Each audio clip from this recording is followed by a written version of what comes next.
సహోదరులారా, ఒక పెద్ద కంపెనీ ఒకటి ఉంటుంది. ఆ కంపెనీలో డిఫరెంట్ డిఫరెంట్ పోస్టులు ఉంటాయి అన్నమాట. అంటే స్వీపర్సు, స్కావెంజర్సు, సబ్ స్టాఫ్ ఇట్లా రకరకాలుగా ఉండుండగా చాలా పెద్ద ఇది అవటం వల్ల సెక్షన్ మేనేజర్లని, డివిజన్ మేనేజర్లని, అట్లా మళ్ళీ చివరిగా అందరికన్నా జనరల్ మేనేజర్ అని అట్లా కొంతమంది మేనేజర్స్ వీళ్ళందరూ ఉండేటటువంటి స్థితి అక్కడ. అయితే ఉన్నట్టుండి ఒక డివిజన్ మేనేజర్ పోస్ట్ ఖాళీ అవుతుంది. ఆ పోస్ట్లోకి సెక్షన్ మేనేజర్ని తీసుకోవాలి. ఒకే రోజు జాయిన్ అయిన 7 ఉంటారు.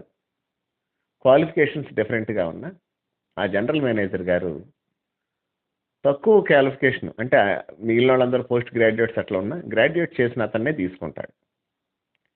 అలా అడగటానికి ఏమీ లేదు, ఎందుకు తీసుకున్నారని ప్యానల్ బోర్డు ఇట్లాంటివి ఏమి ఉండవు. జనరల్ మేనేజర్ గారు తీసుకున్నది ఇక ఫైనల్ డెసిషన్.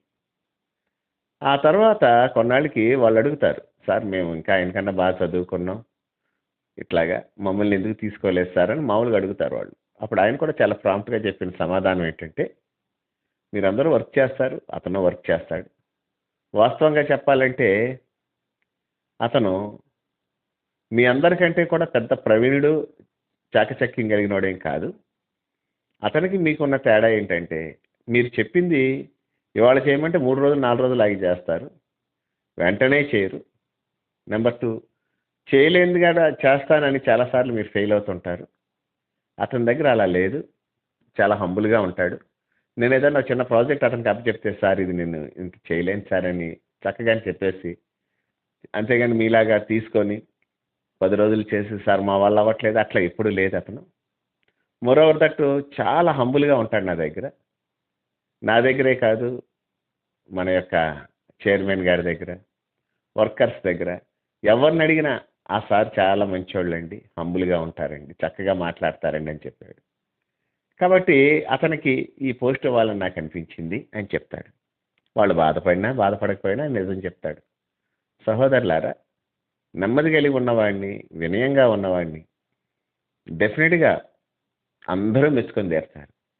మనం కూడా వినయ మనస్కులై ఉండాలని, ఆయన ముందు దీన మనస్కులై ఉండాలని, మనల్ని ప్రేమించి దీనత్వాన్ని మనకి నేర్పించిన మన ప్రభు రక్షకుడైన యేసుక్రీస్తు వారి గణనామందు తండ్రి అయిన దేవునికి స్తుతులు, స్తోత్రాలు, వందనాలు, కృతజ్ఞతాస్తుతులు చెల్లిస్తున్నాను. ఆయన ఘనమైన నామాన్ని బట్టి భూమి మీద విస్తరిస్తూ వర్ధిల్లుతున్న మీకు కూడా క్రీస్తు వారి పుణ్యనామంలో శుభములు, వందనములు తెలియజేసుకుంటున్నాను. సహోదరులారా, స్నేహితులారా, మీరందరూ క్షేమంగా ఉన్నారు కదా? మరొక రోజు మీతో కలిసి దేవుని వాక్యం ధ్యానం చేయడానికి ప్రభు మనకిచ్చిన కృపను బట్టి ప్రభునందు ఆనందిస్తూ స్తుతిస్తూ నేటి వాక్య ధ్యానాన్ని సామెతల గ్రంథము 22వ అధ్యాయము 4వ వాక్యం నుండి ధ్యానం చేస్తాం. సామెతల గ్రంథము 22వ అధ్యాయము 4వ వచనం. యెహోవా యందు భయభక్తులు కలిగిండుట వినయమునకు ప్రతిఫలము, ఐశ్వర్యమును, ఘనతయు, జీవమును దాని వలన కలుగును. విన్నారుగా? యెహోవా యందు భయభక్తులు కలిగిండుట వినయమునకు ప్రతిఫలము. ఇంగ్లీష్లో కొంచెం మార్పుగా కనిపిస్తూ ఉంటుంది. The reward of the humility and the fervent worshipful fear అంటాడు. అంటే వినయంగా ఉంటూ దేవుని యందు భయభక్తులు కలిగి ఉంటే వచ్చే రివార్డ్ ఇది అని చెప్తున్నాడు. కొద్దిగా తేడా ఉన్న భయభక్తులు వినయం కలిగి ఉన్నవాడికి వచ్చే రాబడి ఏంటో చెప్తూ 3 చాలా ప్రాముఖ్యమైన అంశాలు చెప్తాడు. ఒకటి ఐశ్వర్యము, రెండవది ఘనత, మూడవది జీవము లేదా life, riches, honour and the life. సరే, మంచిది. ఈ సామెతల గ్రంథంలోనండి ఈ 22 అధ్యాయం తర్వాత 23 అధ్యాయం 4వ వాక్యంలో ఉంటుంది, ఐశ్వర్యం పొందటానికి ప్రయాసపడొద్దు, నీకు అలాంటి అభిప్రాయం కలిగిన దాన్ని వెంటనే విడిచిపెట్టే అని ఉంటుంది.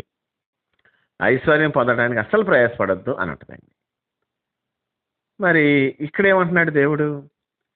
ఐశ్వర్యం కలుగుద్ది అంటున్నాడు. దయచేసి వినండి, డబ్బు సంపాదించాలనే తాపత్రయం మనుషుల్ని చాలా భ్రష్టులుగా చేస్తూ ఉంటుంది. ఈ సంపాదన అనే తాపత్రయంలో కొన్నిసార్లు అంటే మీరు మళ్ళీ దీన్ని తప్పుగా అర్థం చేసుకోకూడదు. మనుషులు భ్రష్టులుగా చేస్తుంది అంటే ఏమిలే, ఈ సంపాదనలో పడి, డబ్బు సంపాదించే విషయంలో పడి తొక్కకూడనటువంటి దారులు తొక్కుతారు, చేయకూడని తప్పులు పాపాలు చేస్తారు. అట్లా నేను చెప్పట్లా. కాకపోతే ఎక్కడ ఏం జరుగుద్దంటే, ఈ డబ్బు సంపాదించే తాపత్రయంలో దేవుణ్ణి అత్యంత నిర్లక్ష్యం చేస్తాం, భక్తిని అత్యంతగా నిర్లక్ష్యం చేస్తాం, దేవుడికి ఇవ్వవలసిన సమయం ఇవ్వం. మీరు గుర్తుంచుకోవాలి. మరి దేవుడికి అత్యధికంగా ఇవ్వాల్సింది ఇవ్వాలి, ఇక అంతే. ఇవ్వకపోతే కష్టం కదా, ఇబ్బంది, చాలా ఇబ్బంది ఇవ్వకపోతే. కనుక సహోదరులారా, ప్రభు ప్రేమను బట్టి నేను మీతో చెప్పేది ఏంటంటే, భయభక్తులు కలిగి ఉండటం వల్ల ఐశ్వర్యం వస్తుంది. దేవుని దగ్గర వినయంగాను భయభక్తులతో ఉండటం వల్ల ఐశ్వర్యం వస్తుంది. అలా వచ్చేది వేరు. సొలొమోను పుట్టేటప్పటికే ఐశ్వర్యవంతుడు, కానీ దేవుని దగ్గర జ్ఞానం కలిగి ఉండటానికి ఇష్టపడినప్పుడు, నాకు జ్ఞానం అమ్మని ఇష్టపడినప్పుడు, దేవుడు ఐశ్వర్యాన్ని ఘనతను కూడా ఏదో కాంప్లిమెంటరీ ఇచ్చినట్టు ఇచ్చేస్తాడు. కనుక దేవుని యందు భయభక్తులతో ఐశ్వర్యం రావటం వేరు, ఐశ్వర్యం కోసం మనం పరిగెత్తడం వేరు. పరిగెత్తితే నీకు దొరకదు అని గ్రంథం చెప్పింది. దొరకపుచ్చుకుంటున్నావు అంటే ఎక్కడో ఏదో తేడా ఉంది. అది మీకు దేవునికే, లేదా మనకి దేవునికే తెలియాలి. కనుక దేవుని యందు భయభక్తులు కలిగి దేవుని దగ్గరే ఉండేవాడికి అనగా నాకు ఒక వ్యక్తి కనిపిస్తుంటాడు. చాలామంది వ్యక్తులు ఉన్నారు బైబిల్లో. ఊరినే అంటే ఈరోజు మన ధ్యానం నిమిత్తం అపోస్తులుడైన యోహాను గురించి 2 నిమిషాలు మాట్లాడతాం. అపోస్తులుడైన యోహానుకున్న ఒక ప్రివిలేజ్ ఏంటంటే, లేదా ఒక ధన్యత, ఒక భాగ్యము ఏంటంటే, ఆయన ఎప్పుడు కూడా యేసు ప్రభు రొమ్మున అనుకుని ఉండేవాడట. యేసు ప్రభు రొమ్మును ఎందుకు అనుకున్నాడు అసలు అని కానీ నేను ఆలోచించినట్లయితే, అంటే యేసు ప్రభు వారి యొక్క రొమ్మున అనుకోవటం ఏంటి, లేదా యేసు ప్రభు ఈయనకి దగ్గరగా జీవించడం ఏంటి అని ఆలోచిస్తే, నాకు ఉన్నట్టుండి యెషయా గ్రంథం గుర్తొచ్చింది. యెషయా గ్రంథం 57:15 అంటాడు, నేను మహోన్నతుణ్ణి, గొప్ప దేవుణ్ణి, పరిశుద్ధ స్థలాల్లో నిత్యం నివసించేవాడిని అయినా, వినయం గల వారి ప్రాణాన్ని ఉజ్జీవింపచేయుటకు, నలిగిన వారి ప్రాణమును ఉజ్జీవింపచేయుటకును, వినయము గల వారి యొద్దను, దీన మనస్సు గల వారి యొద్దను నివసిస్తున్నాను అని చెప్పాడు.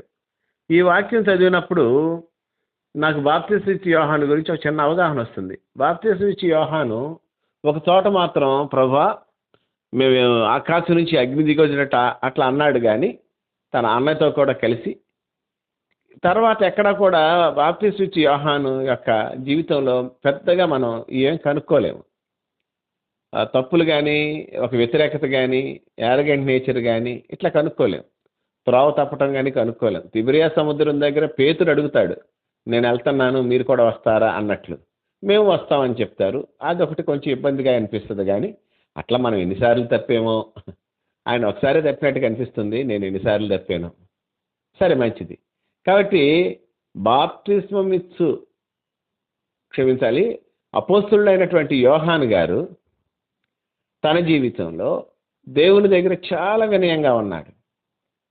ఇతనికి కలిగినటువంటి కొన్ని విషయాలు మనం చూసినట్లయితే, ఫస్ట్ అపోస్తుల కార్యాల గ్రంథాన్ని మీరు గమనించినట్లయితే, అపోస్తుల కార్యాల గ్రంథం 4వ అధ్యాయం 34వ వాక్యం, భూములైనను ఇండ్లైనను కలిగిన వారందరూ వాటిని అమ్మిన వాటి యొక్క వెల లేదా డబ్బులు తెచ్చి అపోస్తుల పాదాల దగ్గర పెడుతూ వచ్చారు. ఎన్ని లక్షలు వచ్చినాయో, ఎన్ని కోట్లు వచ్చినాయో నాకు తెలియదు, కానీ మహా గొప్పవాళ్ళు కూడా తీసుకొచ్చి వారి డబ్బులు అపోస్తుల పాదాల దగ్గర పెడుతున్నాడు. అంటే దీన్ని బట్టి బాప్తిసం ఇచ్చే యోహాను ఐశ్వర్యవంతుడు అయిపోయాడు ఎట్లా నేను అనట్లేదు, కానీ సంఘాన్ని నడిపించడానికి, తను జీవించడానికి కావలసినంత గొప్ప రాబడి దేవుడు అట్లా తీసుకు తన పాదాల దగ్గర పెట్టాడు. దేవుని నామానికి మహిమ కలుగునుగా. వినయం కలిగి జీవిస్తూ భయభక్తులతో యేసు ప్రభు దగ్గర గడిపిన యోహాను తన పాదాల దగ్గర కొన్ని కోట్ల ధనాన్ని రోజు చూస్తూ వచ్చాడు.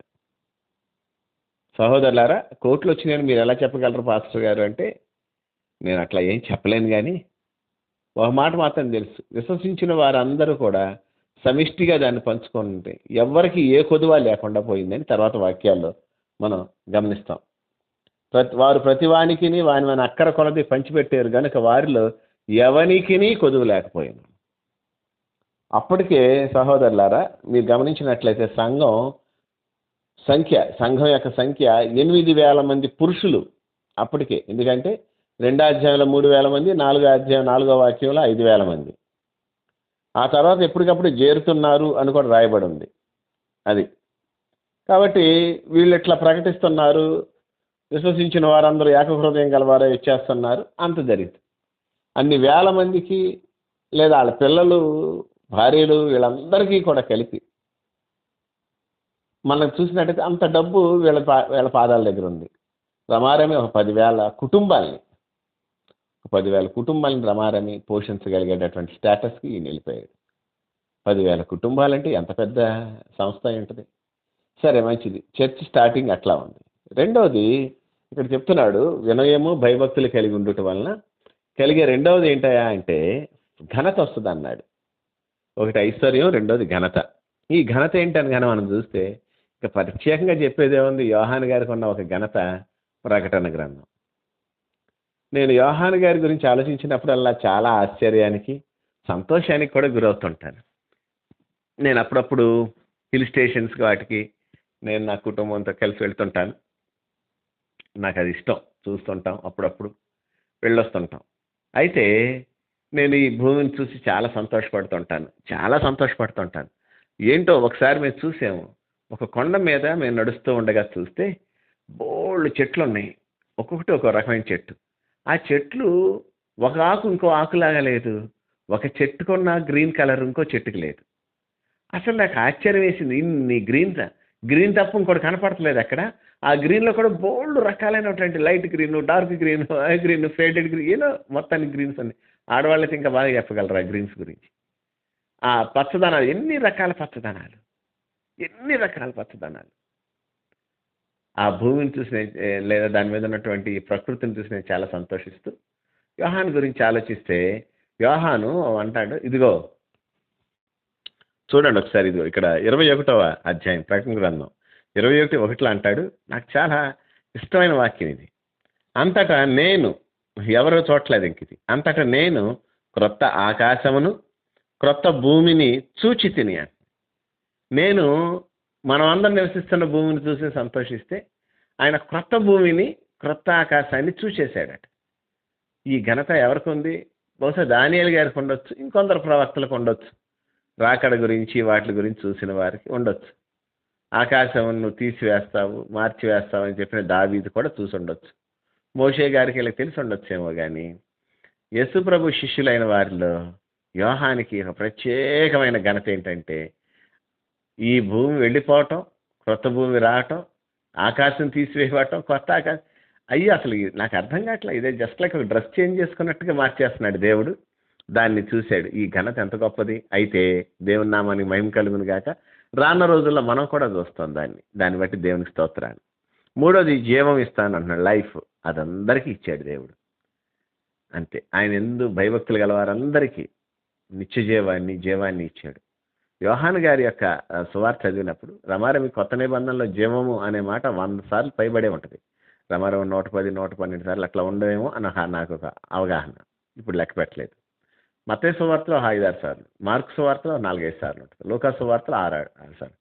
వేరియాస్ యోహాను సువార్తలో జీవం గురించి ఎక్కువ రాస్తాడు.